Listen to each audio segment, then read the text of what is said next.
Hey guys, so I just want to put this video up first. This is going to be kind of like my prequel to part 1 that was already shot a couple of days ago, and I just shot part 2, which was an update to part 1. And you'll probably notice if you watch these videos in succession that I'm wearing the same clothes because it's the same morning as part 2. So. But I figured I wanted to give you guys a little bit of history behind this car, a little bit of history about me, and kind of let you know where we're going with this thing so that you're not watching a couple of these videos and then you're like, oh, this is stupid, this isn't what I want to watch. So, this car, I don't know how many owners it's had. It's a 74 Nova. It is a factory 350 car with a set of 273s in the back and open differential. It had a couple of the appearance upgrades from the factory, heavy duty cooling, the chrome around the stainless around the windows, the side windows, stuff like that. Vinyl floor mats, bench seat. Column shift. It was pretty much just a standard 74 2-barrel 350 Nova.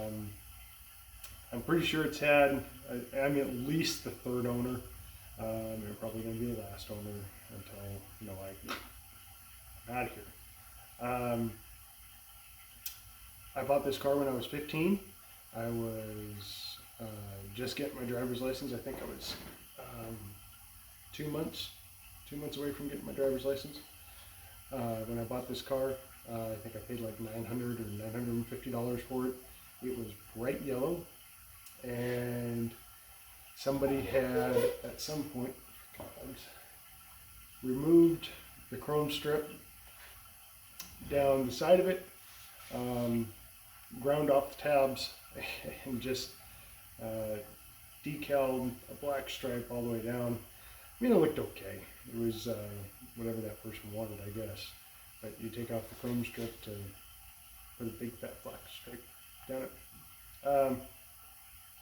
So I drove this thing all throughout high school. I hot rodded it around. There was, it made it into the yearbook. It was, a pretty ratty looking car. It originally had a vinyl top that was halfway tore off, so I was gonna paint it. So I went ahead and I ripped the rest of that vinyl top off, and it sat there and it just rusted. So I have put a different engine in this car quite a few years ago. When I was serving overseas, I purchased a bunch of stuff for it. I ended up putting a big block Chevy in it, Tremec 5-speed. Did a couple of suspension upgrades to make it handle the big block.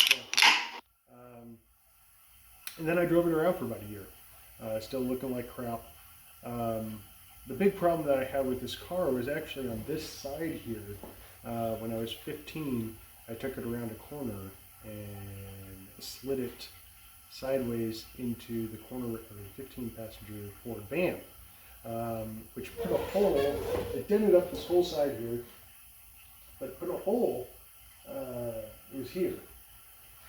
Put a nice big hole about the size of my palm in the side of this thing. And if you follow third generation Novas, you know that for 73 74s, they have the different quarter glass.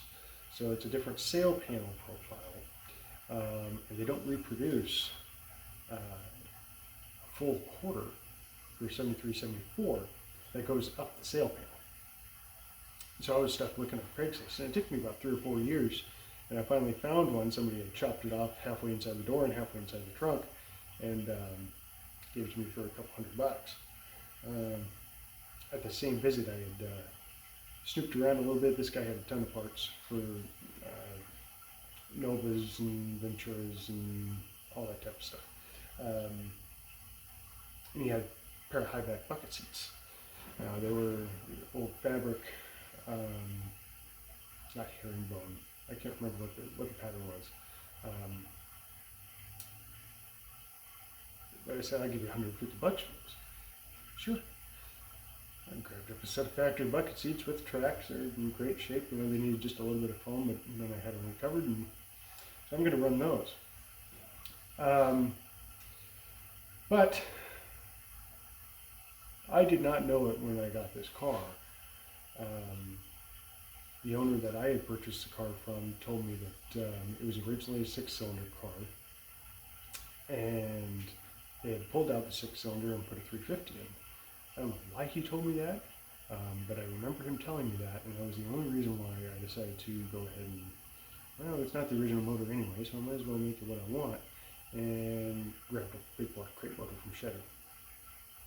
I liked that motor. Had a ton of power. One thing that I should have done sooner was change out the rear end gears. I had a posi unit from Eaton sitting in the garage, and I had a set of 373s, but I was really iffy about doing the rear end, and I really wanted to get it on the road, so I didn't do it. And it just made it really a dog. You know, for being, you know, 430 horse or whatever and 500 pounds of torque, it didn't move very fast. Once it was up going and you stepped on it, it moved up pretty good. But from the stop, it was kind of doggish, and I was kind of disappointed. I knew the rear end would cure that, and I had plans of doing that later. So I wasn't totally disappointed. But then I still had the old motor. That old 350 was sitting at my folks' place out back, and they said, "Hey, we're going to be moving, so you got to get this motor out of here." So I went and picked it up and started cleaning it up, thinking, well, maybe I'll sell it as a core, you know, $100, $150, whatever it is. So I started cleaning it up and taking a wire wheel to it, and then, well, let me see exactly what I got. So cleaned off the front ID pad and looked at the numbers, and I said, man, those numbers sound familiar. And sure enough, it's the factory motor. It's the numbers matching motor of the car. So, being that it's been quite a few years now and I'm starting to get nostalgic about this car, I say, well, I'm going to go ahead and sell that 454. I got a few $1,000 out of it, and I rebuilt that 350. I didn't build it to be a ground pounder. I didn't build it to, I didn't stroke it out. I didn't build it to be, you know, a 10,000 RPM revver. My plan for this car is just to have it be a daily driverable car. If I wanted to get in and go to the grocery store, I can get in and go to the grocery store. If my wife and I want to load up the baby and head across the state, across the mountains, I can do that.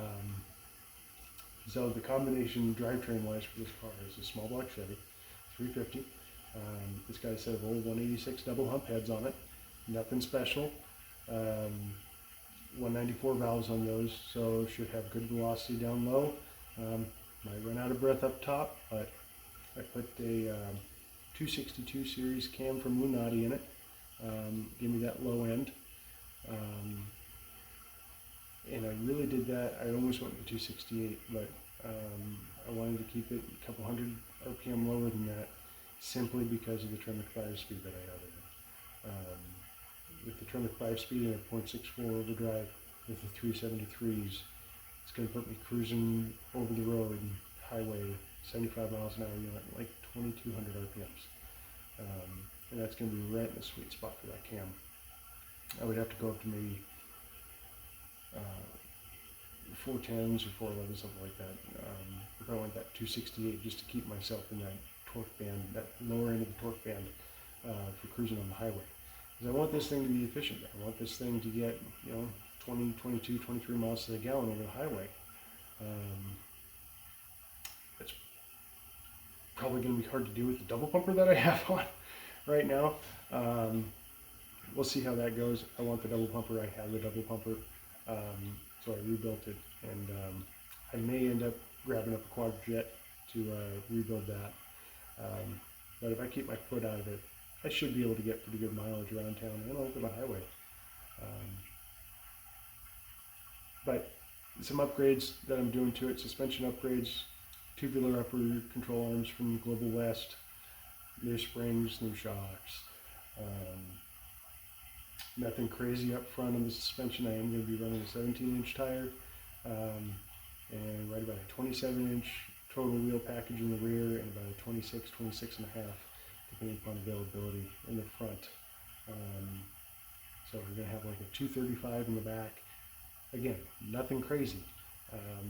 You know, I don't want this big fat tread pattern taking up fuel economy.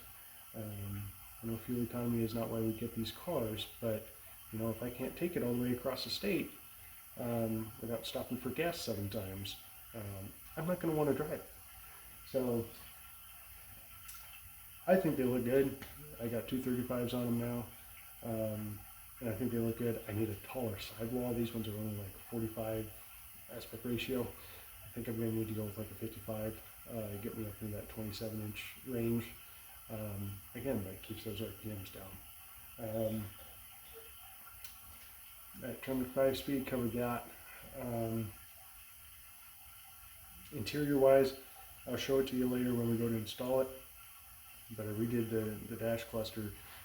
Found a guy on eBay that I think he uses his CNC machine at work or something to cut out these perfect holes for aftermarket gauges, and that panel just slips right in behind the original dash bezel. Looks really sharp. So we're going to be doing some reconditioning on stuff. We don't want rust bucket stuff going back in this thing. This car has spent the last year and a half at the body guy because I think it's gone through 3 teenagers and it looked like it. So, of course, he had to fix the quarter panel. Well, the quarter panel was hung years ago by a buddy of mine that has since passed. But between that quarter panel, tail light panel, because those always, you know, rot out, and then a couple of rust patches everywhere, and then, you know, work just got busy. You know, life happened, you know, and he's very inexpensive. I got a really good deal on the amount of work. We took it all the way down to metal. He did a lot of metal work on it just to flatten everything out, and it looks great. There's a few imperfections, but you know, I am absolutely stoked about this car and how it looks. It's all one color. It's a fantastic color. It's a dark gray metallic, kind of like we were going for a gunmetal gray type of deal. So he ended up doing a custom mix. I say custom, it was actually a really easy mix. He just went with like a 1 part silver to 5 parts black. And I don't know what you do with the metallic part of it, but there's quite a bit in there. And it looks really, really nice. There's enough metallic to where even though it's 5-to-1 black to silver, it looks silver when you look at it straight on in the sun.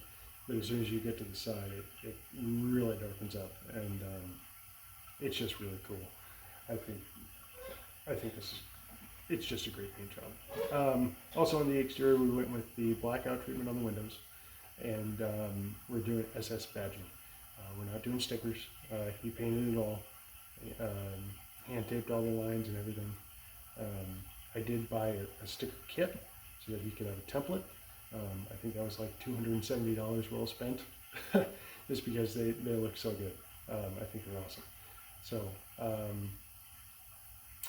well, I think that about covers it.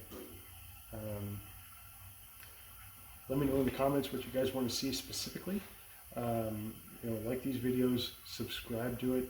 I'm going to be updating, you know, twice a week maybe once a week. Because I want this thing done. I want to get this thing on the road. It is, what is it, August 4th through 5th today. And I want to get this thing to the strip to at least make one pass before the weather turns and they close the track down. So that's my goal. I don't know if I'm going to make it, but I'm going to sure bust my butt trying. We've already got a ton of stuff done. Check out videos 1 and 2. Going to show you what I've done over the past week and a half that it's been here. And let me know what you guys want to see in more detail, and I'll try to incorporate that into the videos, because the only reason why you watch these videos is because you want to gain some information, and there's something in there that you want to see because you're doing something like this. So if I can do it and help you out, leave it in a comment. So check out the other videos. I hope this didn't go too long. It's already about 15 minutes right now, so I will catch you guys later.